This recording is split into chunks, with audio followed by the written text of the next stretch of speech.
Bienvenue dans notre série des paroles de motivation. Notre chaîne YouTube, Josaphat Mambweni TV. Que mon Dieu vous soit favorable. Shalom, shalom, bien-aimés dans le Seigneur. Nous voici encore dans cette nouvelle série de paroles de motivation que vous présente votre bien-aimé Josaphat Mambweni de la République démocratique du Congo. Je suis chrétien, chantre de Dieu et prédicateur de l'Évangile. Alors, le thème de la motivation d'aujourd'hui s'intitule comme suite: les côtés obscurs des éloges. En quoi un éloge peut être mauvais ou bon? En abuser, ça produit quoi comme conséquence dans nos vies? Alors, nous commençons par définir le terme ou le concept éloge. Éloge veut dire discours à la louange de quelqu'un ou de quelque chose. Ou carrément, un éloge qui est un nom masculin veut simplement dire la louange.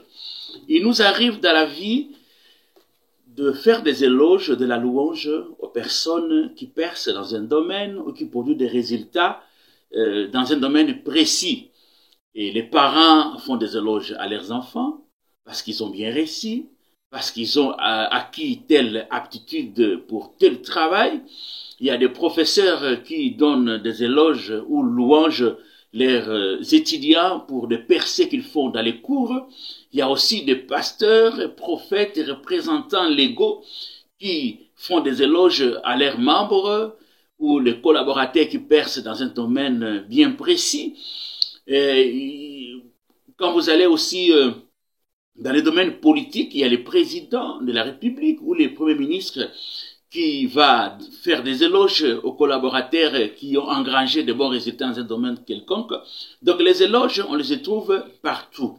Et un éloge a comme objectif, c'est créer l'émulation, encourager, pousser quelqu'un à faire mieux, à faire encore plus, à produire encore plus. C'est cela ce que veut dire l'éloge.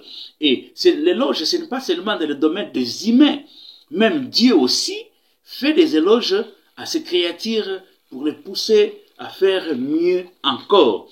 D'ailleurs, dans Job, le chapitre 1, le verset 8, la Bible dit ceci. Là, c'est Dieu lui-même qui parlait à Satan. Il était en train de faire un tour dans le monde. L'Éternel dit à Satan: « As-tu remarqué mon serviteur Job? Il n'y a personne comme lui sur la terre. C'est un homme intègre et droit, craignant Dieu et se détournant du mal. » Ça, c'est l'éloge que Dieu fait dans le conte de Job. Il les louange, il l'élève. Il dit à Satan ce qu'est Job. Alors, bien aimé dans le Seigneur, quand les hommes font des éloges, c'est bon. Quand Dieu fait des éloges, c'est toujours bon. Cependant, quand les diables s'en mêlent, entrent dans ce domaine des éloges, c'est là où les côtés obscurs des éloges apparaissent. Chers bien-aimés, je vais vous raconter une histoire biblique. Je vais vous le lire, une extension. Vous allez ouvrir les oreilles et écouter et suivre ce qui se passe quand les éloges deviennent mal intentionnés et quelles sont les conséquences qui en résultent. Ouvrez bien les oreilles. Je vous en prie, si vous n'êtes pas encore abonné à cette chaîne, abonnez-vous et ne nous quittez pas parce que les choses que je vais vous transmettre bien après seront déterminantes pour votre vie. Vous vivez en communauté, vous faites un métier, vous prestez dans un domaine précis, vous serez l'objet des éloges de gens. Mais là, vous devez faire très attention. Quand ils deviennent mal intentionnés, ils peuvent produire quelque chose que vous n'avez pas prévu. Je vous lis Acte 16, à partir du verset 16 jusqu'au 18-19. Lisez avec moi. Comme nous allions au lieu de prière, une servante qui avait un esprit de python et qui, en devinant, procurait un grand profit à ses maîtres, vint au-devant de nous et se mit à nous suivre. Paul et nous, elle criait: « Ces hommes sont les serviteurs du Très-Haut. Ils vous annoncent la voie du salut. » Elle fit cela pendant plusieurs jours. Paul, fatigué, se retourna et dit à l'esprit: « Je t'ordonne au nom de Jésus de sortir d'elle. » Et il sortit à l'heure même. bien-aimés dans les seigneurs, des gens qui vont à l'église, ils rencontrent une servante chrétienne, entre guillemets, dans l'église. On ne peut pas imaginer dans un milieu où l'esprit agit, dans un milieu où les gens viennent adorer, louer le Seigneur, le diable s'y glisse. Là où nous travaillons, le diable s'y glisse. Dans nos familles, le diable peut s'y glisser pour venir porter un coup fatal dans les relations, dans ce que nous faisons. Paul arrive dans une église, une servante sort et commence à faire des éloges. Ce sont des hommes de Dieu. Ce sont des serviteurs du Très-Haut. Ils viennent pour vous annoncer la voie du salut. Oui, les premiers jours, tout à fait normal. Je crois que si je me mets dans la peau de Paul et ses compagnons, c'était plutôt un accueil merveilleux, délirant. Donc, ils étaient reconnus à juste titre comme des serviteurs du Très-Haut.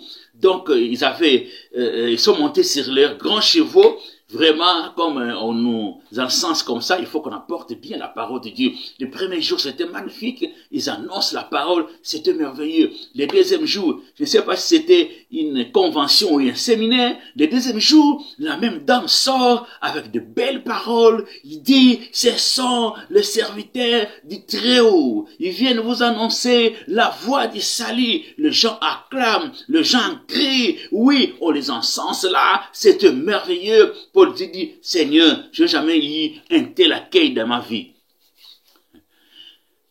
Quand tout excès nuit, il y a anguille sous roche. On dit, cette femme va s'exercer à cette tâche pendant plusieurs jours. C'est là le côté obscur des horloges. Tout excès nuit toujours. Tout ce qu'on fait dans la vie, quand on passe dans les caps de l'excès, ça nuit. Vous mangez trop, ça nuit. Vous buvez trop, ça nuit. Vous avez trop de femmes, ça nuit. Vous avez beaucoup d'argent, vous ne savez pas quoi faire avec ça. Tout excès nuit, bien aimé dans le Seigneur. Paul a compris que l'étape de vrais éloges était passée. C'était notre esprit qui agissait. Bien aimé. Voilà, avant que je continue cette histoire, je vais vous lire de certaines conséquences qui arrivent quand les éloges sont mal intentionnés. 1. Les éloges mal intentionnés vous poussent à l'autosatisfaction, à la suffisance et à l'orgueil. Vous avez presté lors d'un concert. Vous avez fait une belle prédication.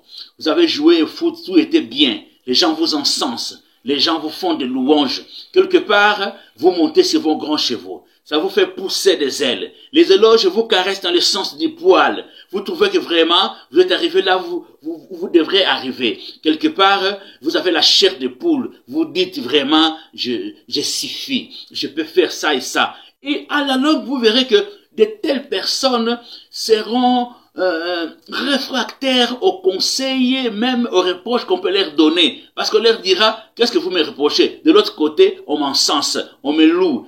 Qu'est-ce que vous voulez? Voilà, les éloges mal intentionnés sont aussi un outil de propagande ou d'intimidation. Parce qu'on a réussi ici, qu'on vous a encensé, vous prenez cette image, vous en faites un fonds de commerce quand vous voulez arriver dans un nouveau milieu. Moi, je suis tel. D'ailleurs, posez la question et on vous dira qu'est-ce que je suis, qu'est-ce que j'ai déjà fait dans ma vie. C'est comme ça que beaucoup de serviteurs de faux s'introduisent dans les milieux chrétiens pour venir abuser de femmes, de filles, des hommes, arracher de biens parce qu'ils viennent avec tous les thèmes des éloges dont ils ont été objets. Les éloges mal intentionnés vous enfoncent dans le mal et dans la mauvaise direction. Il y a aussi des gens qui viennent avec des éloges. Ce n'est pas pour vous encenser dans le bon. Vous êtes dans le faux, mais on vous fait croire que vous êtes dans le vrai. Vous dites que non, faut pas écouter ces gens-là, tu es dans le bon. Vous vous souvenez de l'histoire de Roboam avec ses amis. Il va voir le vieux lui donne des bons conseils, il n'écoute pas. Il va voir les amis de sa génération qui lui disent, non, n'écoutez pas ce vieux-là, il faut faire souffrir ce peuple comme ton père l'a fait, il faut les coincer, il faut faire ceci. Ils enfoncent les petits de la mauvaise direction. Vous connaissez les conséquences.